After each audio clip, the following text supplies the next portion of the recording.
How to find pressure at different point inside the liquid filled tube. ठीक है, so liquid filled tube में हम लोग inside में डिफरेंट पॉइंट पर प्रेशर किस तरह से निकालते हैं ये अभी हम लोग देखेंगे। ठीक है, सो फर्स्ट केस में हमने क्या किया, ट्यूब को वर्टिकली प्लेस किया और सेकंड केस में ये इंक्लाइंड है। ठीक है, सो दोनों ही केस में हम लोग देखेंगे। सो फर्स्ट के हम लोग आते हैं वर्टिकली प्लेस्ड ट्यूब में हम लोग प्रेशर निकालेंगे। ठीक है, सो सी पॉइंट पर, ए पॉइंट पर और बी पॉइंट पर हम लोगों को प्रेशर निकालना है। ठीक है, so C point is the top most point.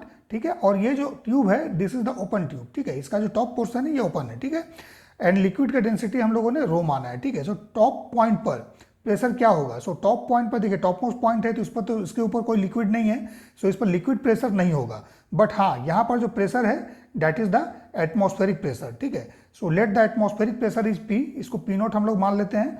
So C point पर अगर आपसे प्रेशर पूछा जाता है पीसी, सो यहाँ पर सिर्फ और सिर्फ एटमॉस्फेरिक प्रेशर होगा। ठीक है, यहाँ पर मैं लिख देता हूँ एटमॉस्फेरिक प्रेशर। ठीक है, देन ए पर निकालते हैं पी ए।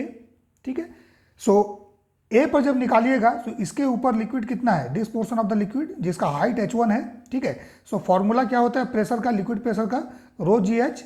ठीक है, सो यहां पर जो प्रेशर ए पॉइंट पर होगा that is the pressure of this liquid plus the atmospheric pressure. ठीक है, सो प्रेशर क्या हो जाएगा पी नोट प्लस रो जी, और लिक्विड का हाइट कितना है h1 है, सो रो जी h1। ठीक है, सिमिलरली बी पर निकालेंगे पी बी।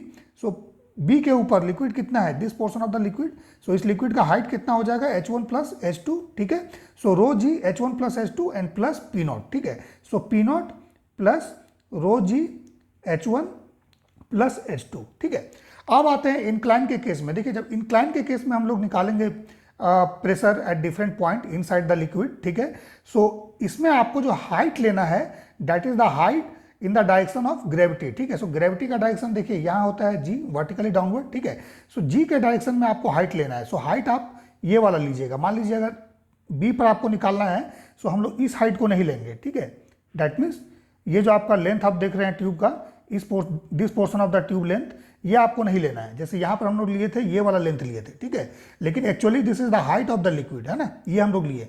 सो यहाँ पर आपको लेना है vertical height in the direction of g. ठीक है, जी के डायरेक्शन में जो हाइट है आपको वो लेना है। क्यों ये लेना है ये भी मैं डिराइव करके आपको दिखाऊंगा। ठीक है, सो यहाँ पर सी पर अगर प्रेशर निकालना है तो सी अगेन क्या है, सी ओपन टू एटमॉस्फेयर है।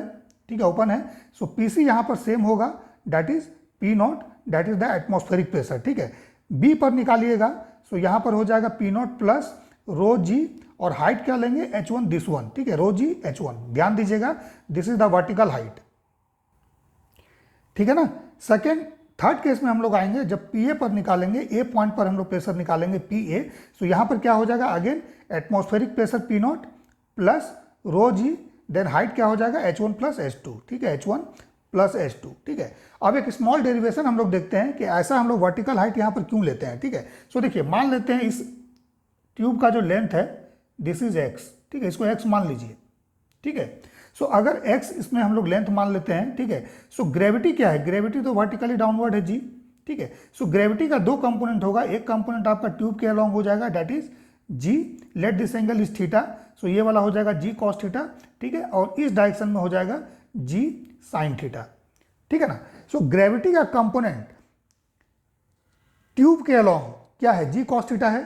सो अगर इस पॉइंट पर आपको प्रेशर निकालना है, let's say this point is a, so P A क्या हो जाएगा, दिस इज, अभी हम लोग एटमॉस्फेरिक प्रेशर को नेग्लेक्ट कर देते हैं। ठीक है, क्योंकि हमें सिर्फ और सिर्फ रो जी h1 ये वर्टिकल हाइट क्यों होगा ये प्रूफ करना है। ठीक है, सो पी ए क्या हो जाएगा रो जी कॉस थीटा, जी का कंपोनेंट अलोंग द ट्यूब इस डायरेक्शन में जी कॉस थीटा है, g cos theta into this length x, ये हो जाएगा g cos theta into x.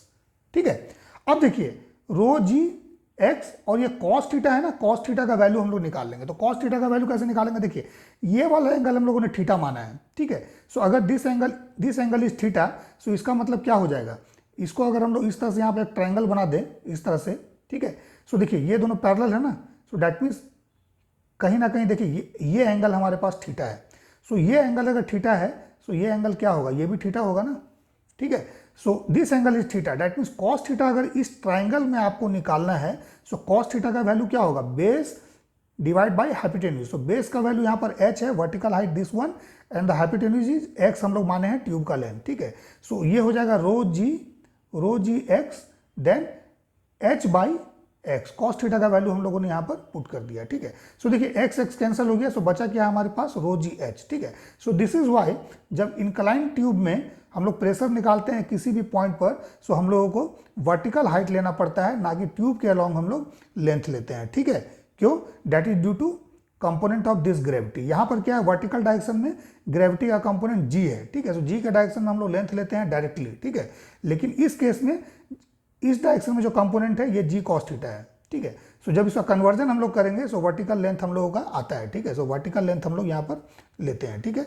सो डेरिवेशन आप यहाँ पर देख सकते हैं, ठीक है।